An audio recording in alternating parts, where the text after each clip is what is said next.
We like run down the mountain as fast as we can to get there, and the goat is at the bottom of a waterfall with the arrow sticking like straight up, and it's the most beautiful thing I ever saw. You put the ring.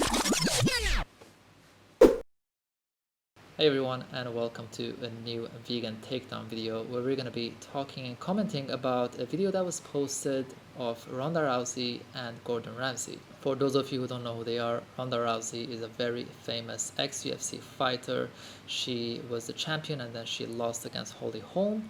A lot of people were very happy about her losing because of how disrespectful she was towards Holly, and after that, of course, she quit fighting and has started doing other things right now, including farming animals.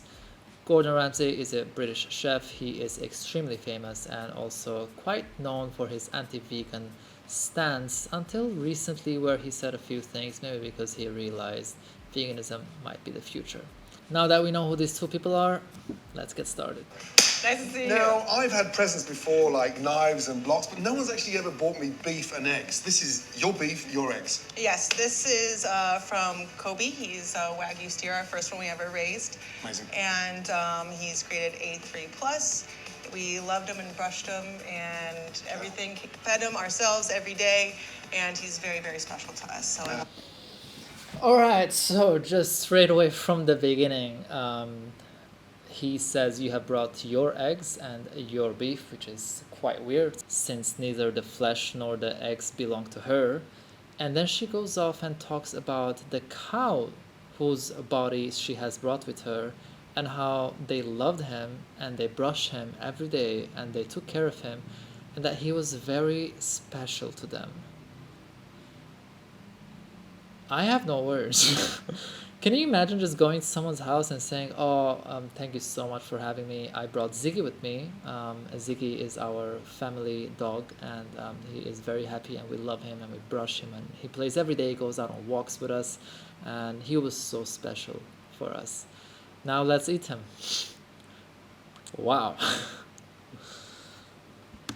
Share them with you, and these eggs are from Our Ladies, Mary Jane, Ethel, and Friar Duck. First of all, she has named them. This person has gone so far into objectifying animals and making them become ingredients, while at the same time giving them personhood and names, which obviously doesn't match up. See, it's really interesting because she obviously cares about them, but as much as she cares about them, when it comes to taste, all of that just goes away.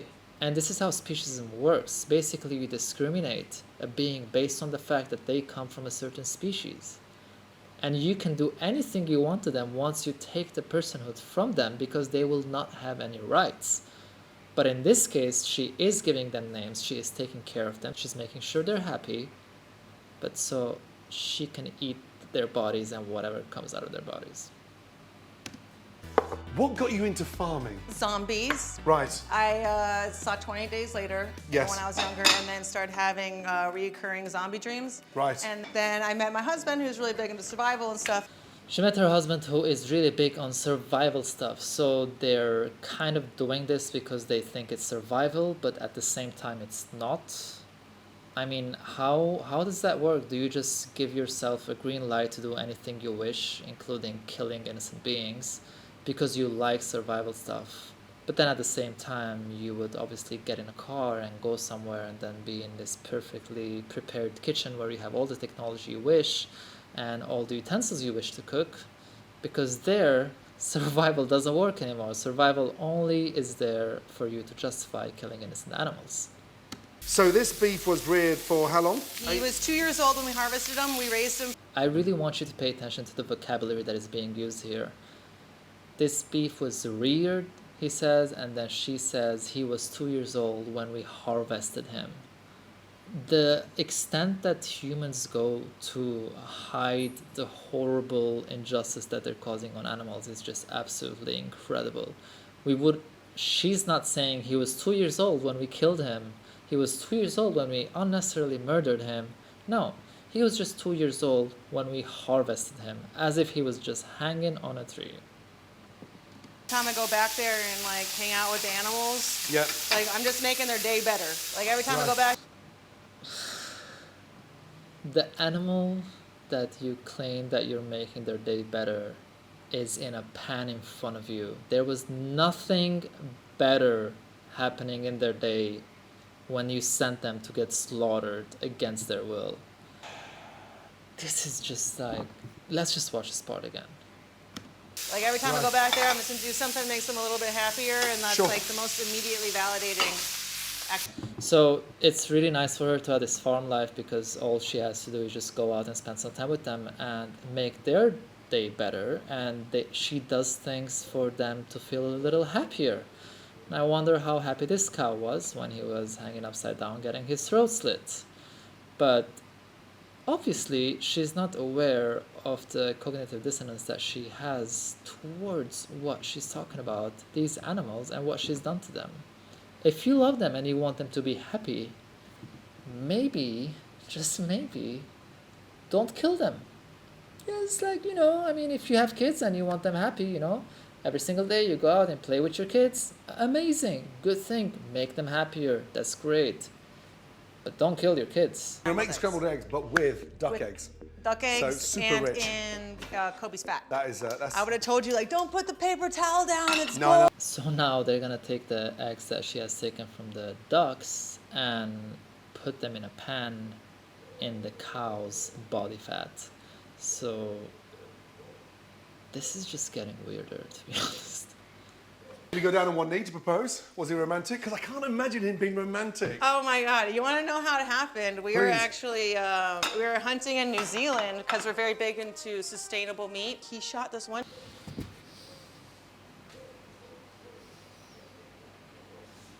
I'm just gonna repeat that sentence in case you wanna make sure you heard it right. We were hunting in New Zealand because we're really big on sustainable meat. You know what's not sustainable other than meat? Flying to New Zealand. I mean, you can go to New Zealand if you want, but once you get there and kill innocent animals, don't talk about sustainability. Just don't make it a part of your discussion, because you're not being sustainable by flying from the States to New Zealand and then killing innocent animals over there so that you feel like you're being sustainable. Kill shot, fell into a ravine in like down in a river, And then proposed to you. No, not yet, because Oh, it rained shit. the day before. We're like, oh my God, the goat's gonna get washed away. So we like run down the mountain as fast as we can to get there. And the goat is at the bottom of a waterfall with the arrow sticking like straight up. And it's the most beautiful thing I ever saw. He put the ring... An innocent dead animal with an arrow sticking up of his body that her partner has just killed is, in her words, the most beautiful thing that she has ever seen. on the end of the bow.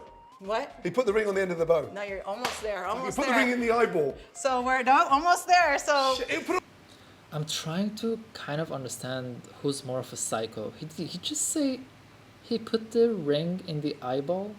hey, babe, I know it's, over a dead animal, but, it was in New Zealand, we're under a waterfall. Will you marry me? Shit, And I'm was like, What a romantic moment. Hey, let's go out and kill an innocent animal in the wild. Even though we can just easily have a plant-based meal, which is the most sustainable meal you can have, and get married. he was like, dead animal, New Zealand, waterfall, marriage. Let's do this. Because these things usually go hand in hand, Did you say yes? Yeah, I said yes before he even proposed. He pulled it out and I was like, uh-huh. And he was like, well, let me say. So yeah, we got engaged over a dead animal. Right, scrambled eggs. Duck Scrambled egg, eggs. scrambled egg. Talking about dead animals. Make a mess, it wasn't that good. Beautiful scrambled tortilla breakfast. Thank you. Well done, girl. Now that they've done cooking the dead animal and the eggs of the ducks, I want to read to you the Instagram post that she has written and also talk about that. She says, "There's nothing more oddly satisfying to me than scraping crusty dirt and poo off Porter the steer. But raising our own steers for food sure isn't easy. I'm sure it's not easy for the animals. We do everything we can to make sure they're happy, loved, pampered, and respected. There's no animal that is happy, loved, pampered, or respected when they're getting killed. We can't help falling in love with them or being heartbroken when their time with us comes to an end. Their time with you doesn't just come to an end. Kobe, the innocent animal that you were talking about earlier, was only 2 years old when you decided to kill him. His time didn't just come to an end out of nowhere.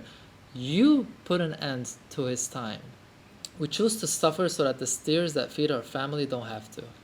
Rhonda, please, if you just like for some weird reason land on this video and watch it, can you explain how the animal doesn't suffer when they're getting killed unnecessarily, when they don't want to die? And here's an idea. If you love these animals so much and killing them is making you heartbroken and you're suffering, how about don't kill them? You know, it's not like if there's an animal, the only option to be around that animal is to stab them in the throat and kill them. There's also another option where you don't have to do that. It's amazing. You should give it a try.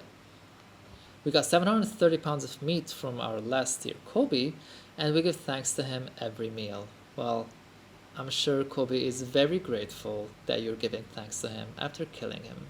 She finishes off with, "Thank you, Kobe, thank you, Porter," which is the other animal that she has killed unnecessarily. "We'll make sure you live a life worth living as thanks for helping us continue to live ours." The animals don't just walk up to you and give you their life for you to thank them. They are not giving their lives away for us. Their rights are taken away from them by us, and they are killed against their will by us. You cannot unnecessarily kill someone or steal something from someone and then write a caption like that and say thank you. You can't just rob a bank and then write thank you. You can't just beat up someone and say thank you. You can't just rape someone and say thank you. You can't just kill someone and say thank you. None of these circumstances include someone voluntarily giving up their body for you. And that's the case for your animals. So, hope you enjoyed watching this video. As weird, actually I can't even say that because there's nothing enjoyable in realizing how far speciesism can take us. Obviously, she loves animals, but God, do some research. I mean, with all the information that you have out there about veganism, about plant-based diets, about the health benefits, about the environmental benefits, to go on TV or internet and say these things is just so ignorant. Anyway, I hope you appreciate this video. Obviously you can't really enjoy it because I didn't. And let me know what you think about this weird thing that we watched together in the comment section below. And if you have any other videos that you think I should do a vegan takedown on, link it in the comment section below. Please don't forget to like and subscribe and hit that notification bell button, because obviously YouTube will never tell you that I'm uploading videos unless you click that. If you want to support my work, check out my website or ethicsoverhabits.com for organic and fair trade t-shirts and zero waste stuff, which doesn't include a flight to New Zealand and unnecessarily killing a goat so that you can propose to your partner. Thank you so much for watching. I'll see you in the next video.